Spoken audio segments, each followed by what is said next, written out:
क्या मैं शिमला गया था, क्या गया था मनाली, और इतने ऊंचे पहाड़ पे मैं कैसे पहुंचता हूँ? और ये चंबल के डाकू यहाँ क्या कर रहे हैं तो बताता हूँ पूरे व्लॉग में। Hello welcome back to the अस्सलाम वालेकुम। और सुबह ही नहा धो के मैं निकल जाता हूँ अपनी मंजिल पे, और सारे दोस्तों को इकट्ठा करने के बाद अब क्या होता है कहाँ जाना है और डिसाइड होते ही सूरज से रेस लगाने के बाद देख लो कितना नूर है चेहरे पे, और अपनी कल्लों में तेल डलवाने के बाद। और हमें नहीं लगता था हम इतनी जल्दी सूरज से जीत जाएंगे, यहाँ तो कोरा ही कोरा नजर आ रहा है। और इतने कोरे में चीनने के बाद हम दो भाई पहुंच जाते हैं जंगल में, और देखते ही देखते पहाड़ चालू हो जाते हैं। और अब मैं बताऊंगा इस ट्रिप के पार्टनर कौन है। अनस भाई मुरादाबाद के, और ये है हमारे जावेद भाई, और इस लोंडे को तो तुम जानते ही होगे। और भी मेरे भाई मेरे साथ हैं, आगे बताऊंगा ब्लॉग में। और 3.5 पहाड़ ऊपर चढ़ने के बाद हमारी जो है सांस फूल जाती है। जब सांस फूली जाती है तो फोटो भी खिंचवा लो। अब शाहरुख खान का तेरा भैया मोहम्मद अमान जो पूरी सर्दी बर्बाद करने के बाद अब पहाड़ों में आया, बताओ कितनी देरी से चल जाए लोंडा। अरे क्या बात, सब मेरी बारी पे घूमने आ रहे, देख रो कितना जाम लग रहा है यहाँ पर। तो जाम को पार करने के बाद पेट में चूहे दौड़ रहे थे, तो कह रहे थे मालिक खाना नहीं खिलाओ। फिर क्या था, ऑर्डर दे दिया बिरयानी का, और खाना खा के निकल ही था। जमीन पे इतनी भीड़ थी, गांधी जी ऊपर खड़े। और आप में से आधे लोग तो घूमने के जीते हुए, तो कमेंट में बता दो मैं कहाँ पर हूँ। बेरोजगारी इतनी बढ़ गई है कि गांधी जी यहाँ बैठ के चरखा चला रहे हैं और अपना घर पाल रहे हैं। और अपनी सेटिंग को धक्का मारने के बाद ये जाता हुआ किनारे पे, यहाँ के लोगों को जगह न मिल रही है, दीवार पे खड़े हो कह रहे हैं भाई ये घर चले जाओ, लकड़ियों से बने लकड़ी को सामान। हाँ लड़कियों के,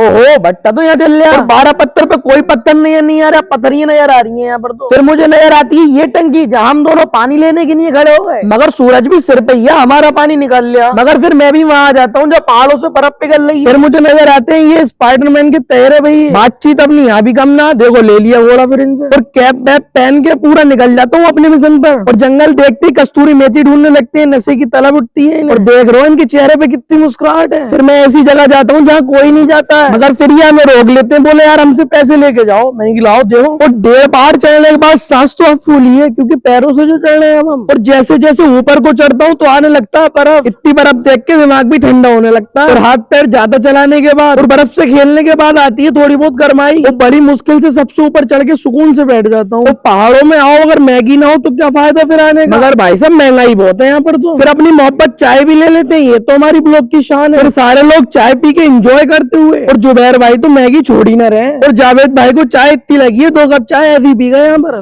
देखो भाई चाय अब तक हमने लोकल जगह में पी, अब आप देख सकते हो सबसे ऊंचे पे आके चाय पी रहे हैं। अब मत कहना भाई कि खाली चाय पीने जाते हैं, घूमने भी जाते हैं लाडलो, कभी हल्के में ले। तमाम मेहनत और मुशक्कत करने के बाद हम पहुंच जाते हैं इस नतीजे पे। कौन कौन यहाँ घूमने गया कमेंट करके बताओ। तो भाई आप भी अपने घर से निकलो और पहाड़ों में घूमो, मैं तो बहुत दिनों बाद आया हूँ वैसे। और आज का ब्लॉग करते हैं यही एंड। अगर ब्लॉग अच्छा लगा हो तो लाइक करो और मुझे फॉलो।